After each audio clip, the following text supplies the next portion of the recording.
Hello मेरे प्यारे प्यारे बच्चों, कैसे हैं आप सब। उम्मीद करता हूं कि आप लोग बहुत बेहतर होंगे और अपनी पढ़ाई बहुत अच्छे तरीके से कर रहे होंगे। मैं आसिफ अंसारी आप सभी लोगों का आपके अपने YouTube channel study as per बहुत बहुत स्वागत करता हूं। तो आज हम शुरू करने वाले हैं क्लास 10 मैथ्स का चैप्टर 2 है, जिसका नेम है पॉलिनोमियल्स। तो आज हम यहाँ पढ़ेंगे पॉलिनोमियल्स। तो यहाँ पर सबसे पहले हम इंट्रोडक्शन लेंगे पॉलिनोमियल्स का। पॉलिनोमियल्स कहते किसे हैं और ये कितने टाइप्स के होते हैं, है ना। इसमें और कुछ चीजें होती हैं, डिग्री, और जैसे इसका रिप्रेजेंटेशन जब ग्राफ पर होता है तो उसका मीनिंग हम कैसे निकालेंगे कि इसमें कितने जीरोस होते हैं। तो इन सब चीजों को आज हम इसी वीडियो में देखेंगे। उसके बाद फिर हम शुरू करेंगे अपनी एक्सरसाइज। तो मैथ की बेहतरीन अच्छी तैयारी करने के लिए आप इस चैनल को ज्यादा से ज्यादा सब्सक्राइब करें और अपने दोस्तों के साथ लाइक और शेयर करते रहें। तो चलिए हम शुरू करते हैं अपनी आज की ये क्लास कौन सी है, 10th की मैथ्स है, चैप्टर 2 है हमारा पॉलिनोमियल्स। तो यहाँ पर देखिए एक वर्ड आता है हमारा पॉलिनोमियल्स, है ना, इसे हम जानते हैं। अब ये जैसे है पॉलिनोमियल, अब ये सवाल है ना, ये क्वेश्चन हमारे जहन में उठता है कि इस पॉलिनोमियल्स का मतलब क्या होता है। हम कैसे पहचानेंगे कि कोई इक्वेशन जो है ये पॉलिनोमियल्स है। तो यहां पर देखिए ये जो वर्ड हमारा पॉली है, क्या है ये, पॉली। इस पॉली का मतलब होता है बेटा मेनी। पॉली का मतलब क्या होता है, मेनी। पॉली का मतलब होता है मेनी, ठीक है। और वहीं पर देखिए ये दूसरा टर्म क्या है, नोमियल्स, है ना। पहला टर्म इसमें क्या है, पॉली, और दूसरा है नोमियल। तो नोमियल का मतलब होता है, नोमियल का मतलब हो गया यहाँ पे टर्म। तो हम देखते हैं कि हमारा ये जो पॉलिनोमियल्स बना है ये दो वर्ड से मिलकर के बना है। कौन कौन से, पॉली और नोमियल। तो पॉली का मतलब मेनी और नोमियल का मतलब होता है टर्म। तो हम यहां पर ये कह सकते हैं कि इक्वेशन मोर देन वन टर्म, यानी कि ऐसे इक्वेशंस जिसमें एक से ज्यादा टर्म है उसे हम कहते हैं पॉलिनोमियल। पॉलिनोमियल, ठीक है। बात समझ में आ गई। आई होप आपको ये बात बहुत अच्छे से समझ में आ गई होगी। सिर्फ हमें क्या समझना है, पॉलिनोमियल्स। तो पॉलिनोमियल्स हमारा पॉली और नोमियल ये दो वर्ड से बनके मिल करके बना है। तो पॉली का मतलब होता है मेनी और नोमियल का मतलब होता है टर्म, है ना। तो यानी कि हम ये कह सकते हैं कि any equations more than one term is known as polynomials, यानी कोई भी इक्वेशन जिसमें एक से ज्यादा टर्म होते हैं उसे हम क्या कहते हैं, पॉलिनोमियल्स कहते हैं। अब इसी चीज को हम एग्जांपल से समझने की कोशिश करते हैं।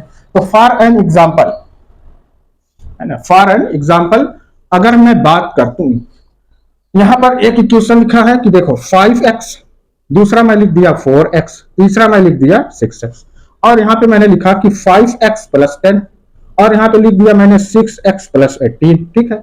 उसके बाद अगला मैं लिख देता हूं जैसे 5x² - 3x + 2, एक इक्वेशन हो गया। उसके बाद हमने लिखा कि x² - 4x + 6, ये हमने एक इक्वेशन से लिखा। अब यहां पर देखिए, अब इसमें 5x सिर्फ एक टर्म है, 4x इसमें भी सिर्फ ओनली वन टर्म है, 6x यानी इसमें भी सिर्फ क्या है, ओनली वन टर्म है।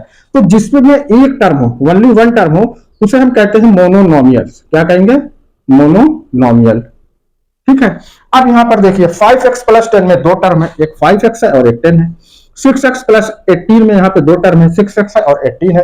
तो इसमें चूंकि दो टर्म है तो इसे हम कहेंगे बाइनोमियल्स। क्या कहेंगे, बाइनोमियल्स, बाइनोमियल, ठीक है। अब यहाँ पे तीसरी की जो बात है, 5x² एक टर्म, -3x ये अलग टर्म है, और +2 ये अलग टर्म है। यानी माइनस और प्लस से जो अलग होते हैं वही वो क्या होते हैं, टर्म होते हैं इक्वेशन में। तो यहाँ पे 5x², 3x और +2 इसमें तीन टर्म है। यहाँ पे हम देखते हैं कि x² एक टर्म, 4x एक टर्म है और 6 एक टर्म है। तो यहाँ पर भी इस इक्वेशन में भी कितने टर्म है, तीन टर्म है। तो इसे हम क्या कहेंगे, ट्राइनोमियल्स। क्या कहेंगे, ट्राइनोमियल, ठीक है। अब यहां पर आप बात समझिए, ये तो सिर्फ वन टर्म है, ये मोनोनोमियल है। और यहां पर क्या है, मोर देन वन टर्म है। जब इसमें एक से ज्यादा टर्म है तो इसी को हम क्या कहेंगे, पॉलिनोमियल, ठीक है। बस ये हमको समझना था। आई होप आप ये चीज बिल्कुल अच्छे से समझ गए होंगे कि पॉलिनोमियल्स किसे कहते हैं, ठीक है। अब आइए, अब हम समझते हैं डिग्री ऑफ पॉलिनोमियल्स, यानी कि पॉलिनोमियल्स की डिग्री क्या होती है, ठीक है। हमने पॉलिनोमियल को समझ लिया। अब अगला टॉपिक है हमारा डिग्री ऑफ पॉलिनोमियल्स। तो डिग्री ऑफ पॉलिनोमियल्स जो होता है वो हाईएस्ट पावर, क्या होती है, highest power of variable in an equation, यानी किसी इक्वेशन में वेरिएबल की सबसे हाईएस्ट पावर जो होती है उसे हम क्या कहते हैं, डिग्री कहते हैं। जैसे फॉर एन एग्जांपल, यहाँ पे एक इक्वेशन है 5x + 10, ठीक है। अब यहाँ पे देखिए, यहाँ पे इसकी डिग्री कितनी है 1 है, x की डिग्री कितनी हाईएस्ट डिग्री है 1। तो यही क्या कहलाएगी, यानी कि इस इक्वेशन की डिग्री कितनी हो जाएगी 1 हो जाएगी, यानी कि इस इक्वेशन की जो हमारी डिग्री होगी वो कितनी होगी 1 होगी। यहीं पे है, अगर देखिए 5x² + 3x + 7। अब यहाँ पे देखिए सबसे हाईएस्ट डिग्री यहाँ पे कितनी है वेरिएबल की 2, तो यहाँ पे पावर कितनी है 2 है, तो इसकी डिग्री कितनी हो जाएगी 2 हो जाएगी, ठीक। अब यहाँ पे जैसे x³ - 3x² + 4x + 10, ऐसे मैंने कोई एग्जांपल इस तरीके से लिख दिया। अब यहाँ पर देखिए ये जो हमारा वेरिएबल है x, इसकी सबसे हाईएस्ट पावर कितनी है 3 है, तो इस इक्वेशन की डिग्री कितनी हो जाएगी 3 हो जाएगी, डिग्री कितनी होगी 3 हो जाएगी, ठीक है। यानी कि डिग्री ऑफ पॉलिनोमियल्स को हम कैसे डिफाइन करेंगे कि highest power of variable in an equation, यानी किसी इक्वेशन में वेरिएबल की जो सबसे हाईएस्ट पावर होती है उसे ही हम क्या कहते हैं, डिग्री कहते हैं। पहला इक्वेशन था हमारा 5x + 10, यहाँ पर वेरिएबल x है, इसकी सबसे हाईएस्ट पावर कितनी है 1 है, तो इस इक्वेशन की डिग्री होगी 1।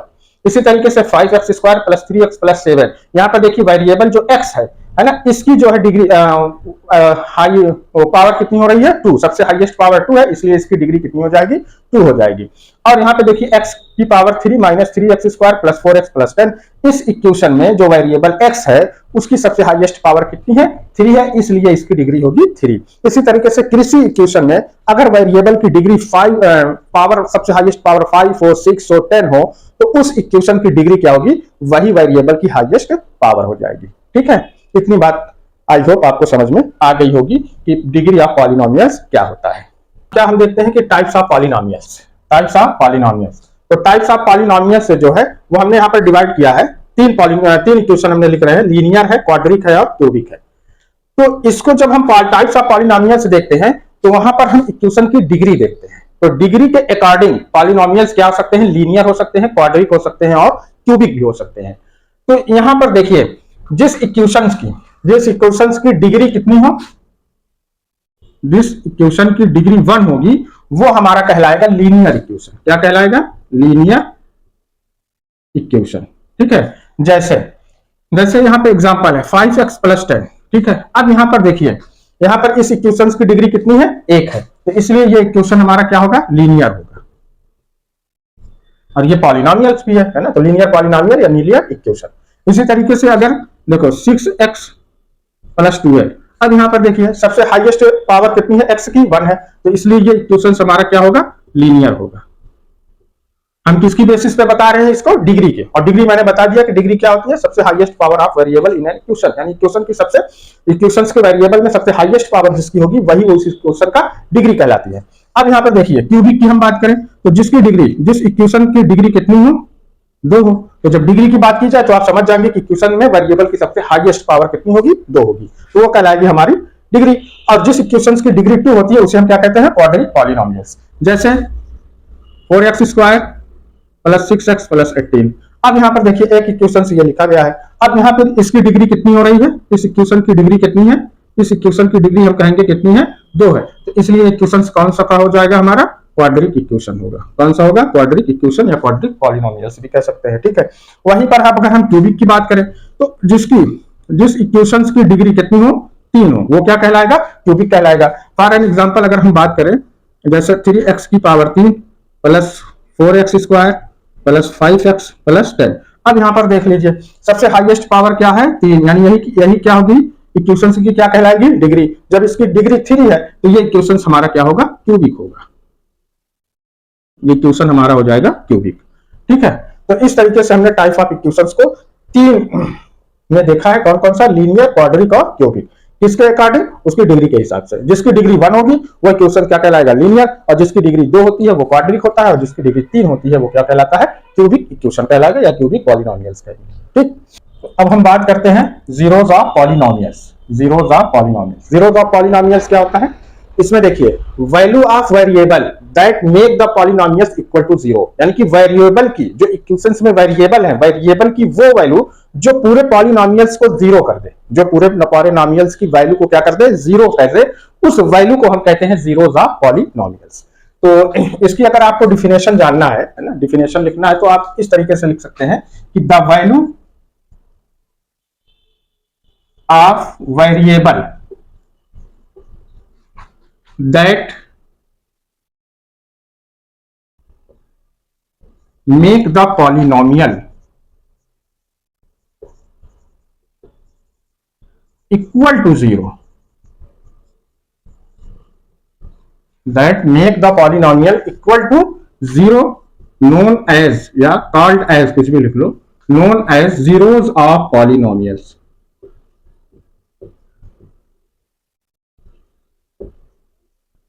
ठीक है, यानी कि वेरिएबल, किसी इक्वेशंस में वेरिएबल की वो वैल्यू जो पूरे पॉलिनोमियल को इक्वल टू जीरो कर देती है, उसी को हम कहते हैं जीरोस ऑफ पॉलिनोमियल्स कहते हैं। अब यहां पे देखिए एक वर्ड वेरिएबल आ रहा है, तो वेरिएबल से मतलब ये होता है कि क्वेश्चंस में ऐसे, यानी कि ऐसे जो टर्म में कुछ ऐसा हो जो चेंजेबल हो, यानी कि जिसकी वैल्यू क्या हो, चेंज होती रहती हो, उसे हम वेरिएबल कहते हैं। जैसे हम जो लेटर का इस्तेमाल करते हैं, एक्स है, वाई है, जेड है, ए है, बी है, सी है ना, ये जो अक्षर का इस्तेमाल करते हैं, लेटर्स का इस्तेमाल करते हैं, उससे ही हम क्या कहते हैं, वेरिएबल। लेकिन जब उसमें नंबर होते हैं, जैसे 5 है, कोई नंबर 5 है, 4 है, 3 है ना, 7 है, ये जो नंबर ये चेंजेबल नहीं होंगे इक्वेशंस में, इनकी जो वैल्यू है वही रहेगी। इसको हम कहते हैं नॉन वेरिएबल, इसको हम क्या कहते हैं, नॉन वेरिएबल। ये बहुत छोटी छोटी चीज है, ये आपको पता होगा, है ना। और ये वैल्यू क्या होती है, चेंजेबल। अब जैसे x की वैल्यू है किसी इक्वेशन में 1 भी हो सकती है, 2 भी हो सकती है, 4 भी हो सकती है, 3 भी हो सकती है, तो इसकी वैल्यू बदल रही है ना, तो ये हमारा क्या होगा, ये वेरिएबल होगा। ठीक है, और जब कोई इक्वेशन में जैसे कहीं 5 है, 4 है, 3 है, 7 है, तो ये तो बदलेगा नहीं ना, इक्वेशन में जो है 7 है तो 7 ही रहेगा, तो इसलिए क्या होता है, ये नॉन वेरिएबल। इक्वेशंस में वेरिएबल होते हैं, उनकी वैल्यू जो पूरे इक्वेशन को इक्वल टू किसके कर दे, जीरो कर दे, उसे ही हम कहते हैं जीरोस ऑफ पॉलिनोमियल्स। जैसे हमारे पास कोई इक्वेशन है 5x + 10, ये हमें एक इक्वेशन दिया गया है, हमें इसमें फाइंड करना है कि इस इक्वेशन के जीरोस क्या होंगे।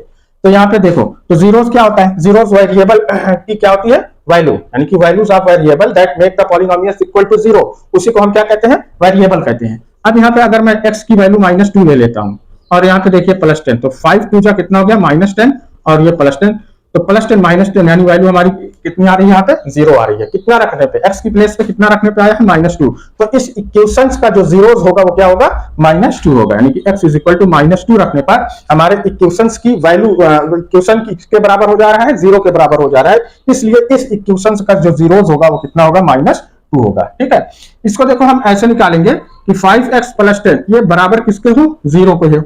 तो देखो 5x इक्वल निकालेंगे अगर हम, ये +10 है तो इधर जाएगा, क्या हो गया, -10, तो x = कितना हो गया कि -10/5, तो 5 2 10, यानी कि x = कितना आया, -10। यही वो वैल्यू है, यानी कि इस इक्वेशंस के वेरिएबल की x = -2 ही वह वैल्यू है जो इस पूरे इक्वेशंस को इक्वल किसके कर रही है, 0 के कर रही है, इसलिए इस इक्वेशंस का जीरोस कितना आएगा, -2 आएगा। अब देखिए एक इक्वेशन है हमारे पास x² - 3x - 4, हमें फाइंड करना है इसके जीरोस को। ठीक है, तो हम जानते हैं कि value of variable that make the polynomials equal to 0 is known as zeros of polynomials. तो हम क्या करेंगे, इस पूरी इक्वेशन को इक्वल करने किसके, 0 के, x² - 3x - 4 = 0। अब यहां पर देखिए ये हमारा कौन सा इक्वेशन है, क्वाड्रेटिक इक्वेशन है ना, क्योंकि इसके वेरिएबल्स की डिग्री कितनी आ रही है, 2 आ रही है।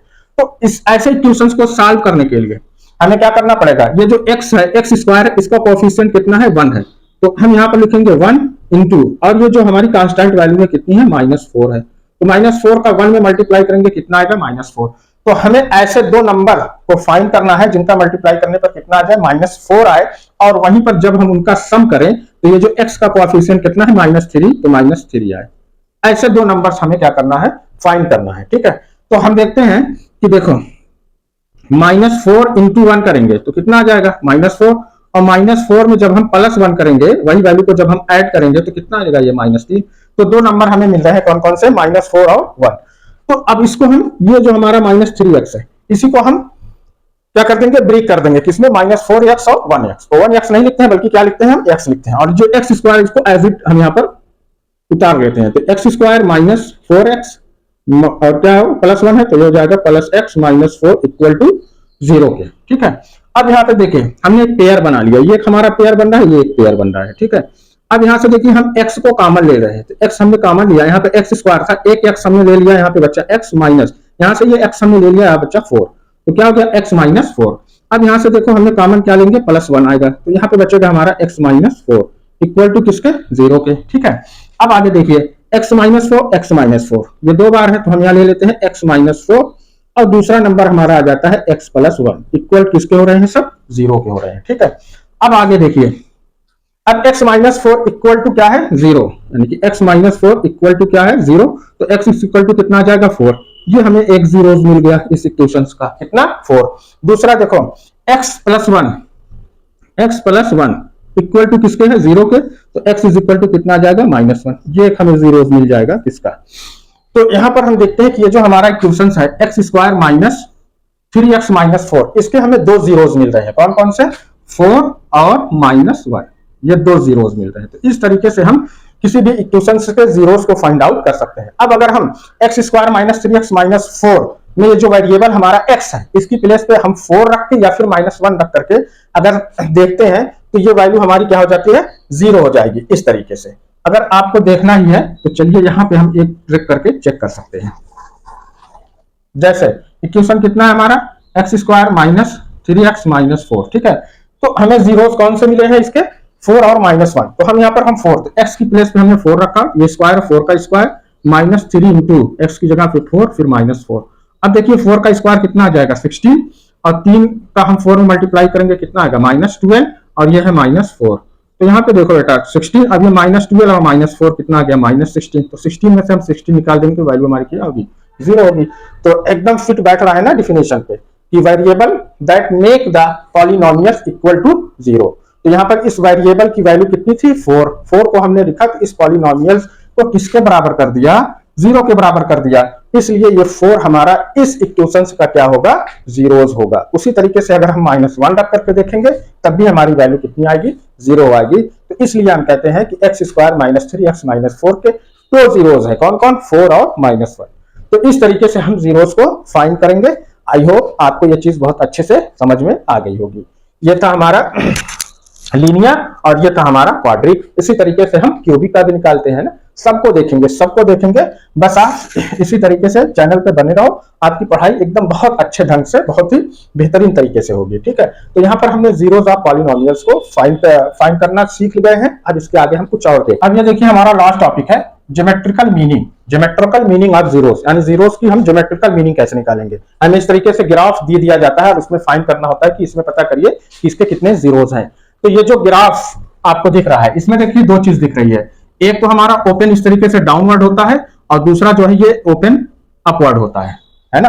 तो यहाँ पे जो हमारा ये इक्वेशन है, अगर y बराबर ये है ax square plus bx plus c, ये हमारा क्वाड्रिक इक्वेशन है, वेयर ये जो हमारा a है, a is not is equal to क्या है, 0 है।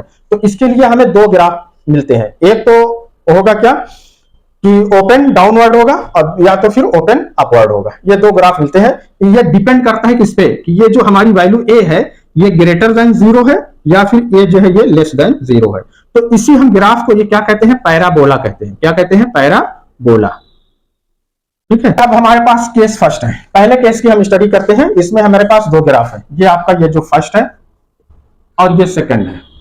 इसमें हमें पता करना है कि ये हमारा जो क्वाड्रिक इक्वेशन, मान लीजिए कि यही y बराबर ax square plus bx plus c, इसके जीरोस क्या होंगे। ठीक है, तो यहाँ पर देखिए ये x एक्सिस है और ये y एक्सिस है, और ये हमारा जो है इनिशियल पॉइंट क्या है, 0 है। तो हम इस ग्राफ की स्टडी करने के लिए देखते हैं कि जो हमारा ग्राफ, ये जो पैराबोला होता है, ये x एक्सिस को कितने पॉइंट पर कट कर रहा है। जहां जहां कट करेगा x एक्सिस को, वही हमारा क्या कहलाएगा, जीरोस कहलाएगा। तो फर्स्ट केस में हम देखते हैं कि ये जो हमारा पैराबोला है, ये हमारा ये जो ग्राफ है, ये हमारी इस x एक्सिस को यहाँ पे देखिए a और a डैश, यानी कि 2 पॉइंट्स पर हमें क्या कर रहा है, यहाँ पे कट कर रहा है। तो ये जो हमारे ग्राफ है, ये इक्वेशन y बराबर ax square plus bx plus c के लिए कितने जीरोस देगा, यही जीरोस देगा, कितने, 2 जीरोस होंगे, यानी कि a और a डैश। उसी तरीके से यहाँ पर देखिए ये हमारी x एक्सिस है, ठीक है ना, ये x एक्सिस, इस x एक्सिस को कितने पॉइंट पर ये हमारा ग्राफ कट कर रहा है, 2 पॉइंट पर। तो ये जो ग्राफ है, ये क्वाड्रिक इक्वेशंस जैसे ax square plus bx plus c के लिए कितने जीरोस होंगे, 2 जीरोस होंगे। ठीक है, बस यही हमें स्टडी करना था, यही इसका ज्योमेट्रिकल मीनिंग होता है ना, कि हम ग्राफ को देख करके ये बता दें कि इसमें कितने जीरोस हैं। अब देखिए ज्योमेट्रिकल मीनिंग ऑफ जीरोस की सेकंड केस की हम बात करते हैं। सेकंड केस में आपको देखिए यहाँ पर के दो फिगर दिए हैं, ये हमारा फर्स्ट फिगर है और ये सेकंड फिगर है, ठीक है। इसमें हमें क्या करना है, जीरोस को फाइंड करना है। तो यहां पर हम देखते हैं कि ये जो हमारा ग्राफ है पैराबोला, ये इस एक्स एक्सिस को ओनली वन पॉइंट पर क्या कर रहा है, कट कर रहा है। एग्जैक्टली वन पॉइंट पर एक्स एक्सिस को कट कर रहा है। तो यहां पे जो हमारा जीरोस होगा quadratic equation a x square plus b x plus c के कितने होंगे, वन होंगे, यानी कि ओनली वन जीरोस आएंगे। इसी तरीके से हम सेकंड में देखते हैं, तो यहां पर भी देखिए ये हमारा क्या था, डाउनवर्ड था ना, ओपन डाउनवर्ड है और ये ओपन अपवर्ड है। तो ओपन अपवर्ड भी एक्स एक्सिस को कहां कट कर रहा है, only one point, exactly only one point पर कट कर रहा है। इसलिए यहाँ की जो हमारा इक्वेशन है quadratic x square plus b x plus c के लिए जो जीरोस होंगे वो ओनली कितने हो जाएंगे, वन। देखिए तीसरे केस में हम क्या देखते हैं कि ये जो हमारा ग्राफ है ना, इस ग्राफ में ये जो पैराबोला ये दिख रहा है वो कंप्लीटली कहां दिख रहा है, एबव द एक्स एक्सिस है या डाउन द एक्स एक्सिस है ना। दो चीज हमें दिख रही है इन दोनों पोजीशन पर, या तो एक्स एक्सिस के क्या है ऊपर है या फिर एक्स एक्सिस के क्या है नीचे है, लेकिन वो कहीं पर भी एक्स एक्सिस को कट नहीं कर रहा है, यानी does not cut x axis at any point. तो इसलिए हम ये कहेंगे कि इस ग्राफ के लिए है ना, इस ग्राफ के लिए जो हमारा क्वाड्रिक इक्वेशन है, जैसे y is equal to a x square plus b x plus c, इस तरीके से हम लिख सकते हैं कि हैज नो जीरोस, ठीक है। क्यों, क्योंकि ये जो हमारा ग्राफ है ये एक्स एक्सिस को कहीं भी कट नहीं कर रहा है, ना तो यहां ना तो यहां। ये क्या है हमारा, कंप्लीटली एक्स एक्सिस के ऊपर है या कंप्लीटली एक्स एक्सिस के नीचे है, इसलिए एक्स एक्सिस पर कहीं पर भी किसी भी पॉइंट पर कट नहीं कर रहा है। इसलिए ये जो हमारा इक्वेशन होगा x square plus b x plus c के, उसके कोई भी जीरोस नहीं होंगे, ठीक। तो इस तरीके से हमने जीरोस को फाइंड आउट करना सीखा, ग्राफिकल रिप्रेजेंटेशन से भी और दूसरे मेथड से भी। तो ये तो था हमारा पॉलिनोमियल्स का इंट्रोडक्शन, इसको हमने यहाँ पर कंप्लीट कर लिया है। अब इसकी जो एक्सरसाइज है 1.1 2.1 2.2 उसको हम अलग दूसरी वीडियो में देखेंगे, है ना। आई होप अगर आपने इतनी चीजों को समझ गए होंगे तो आपको जो है ये जो एक्सरसाइज है उसके क्वेश्चन लगाने में कोई भी परेशानी नहीं होने वाली है। तो इस तरीके से आप मैथ की बेहतरीन तैयारी के लिए इस चैनल को ज्यादा से ज्यादा सब्सक्राइब करें, अपने दोस्तों के साथ लाइक और शेयर करते रहें। मिलते हैं नेक्स्ट वीडियो में।